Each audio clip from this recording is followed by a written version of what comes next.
Stiamo per parlare di una delle squadre più interessanti della Lega, i Boston Celtics. Nonostante abbiano avuto molti infortuni, i Boston Celtics hanno per ora un record di 11 vittorie e 8 sconfitte, il che non è poi neanche troppo male. È un po' più preoccupante, a mio modo di vedere, il modo in cui è assortita la squadra nel reparto lunghi.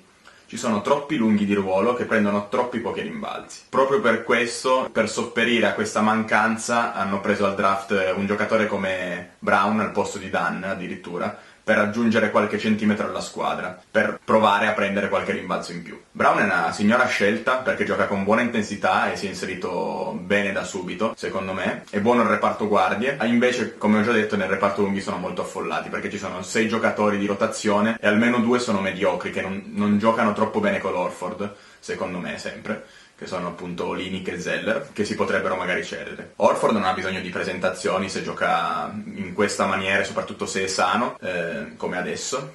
Amir Johnson ha un'esplosività che fa impressione, secondo me, quindi dalla panca è buono. Il loro problema più grande, secondo me, è quello dei rimbalzi, perché un giocatore come Bradley, che secondo me è il giocatore chiave dei Boston Celtics, prende quasi 8 rimbalzi di media partita, e Zeller e Olynyk non arrivano neanche a 8 in 2. Come ho già detto, secondo me Bradley è il giocatore chiave della squadra, è il fulcro vero dei Boston Celtics, perché fa tutto, migliora ogni anno e può giocare con qualsiasi compagno e difendere su 3 ruoli, il che fa di lui un vero coltellino svizzero. Smart l'ho trovato deludente in questo inizio di stagione, perché sta tirando abbastanza male e secondo me non dà un vero e grosso apporto alla squadra.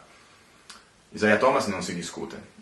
Crowder credo vorrebbe avere mezza lega, perché è un giocatore fantastico, ma secondo me il vero pezzo forte della squadra è Brad Stevens, l'allenatore.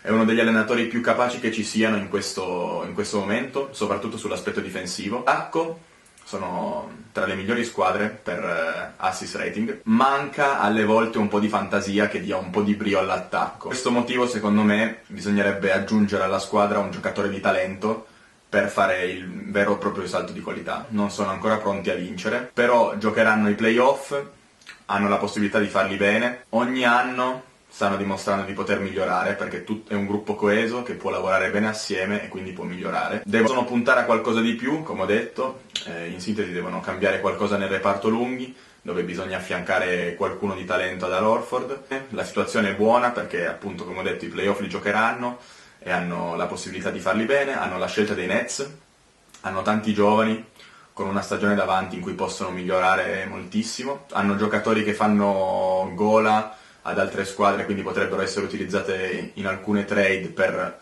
allargare ancora di più il gruppo, e al momento appunto hanno un buon record, quindi possono continuare su questa strada. Hanno tanto da lavorare, ma sicuramente sono una delle squadre più interessanti e rispettabili della Lega. Un saluto ai ragazzi di 60 Seconds More or Less. Ciao!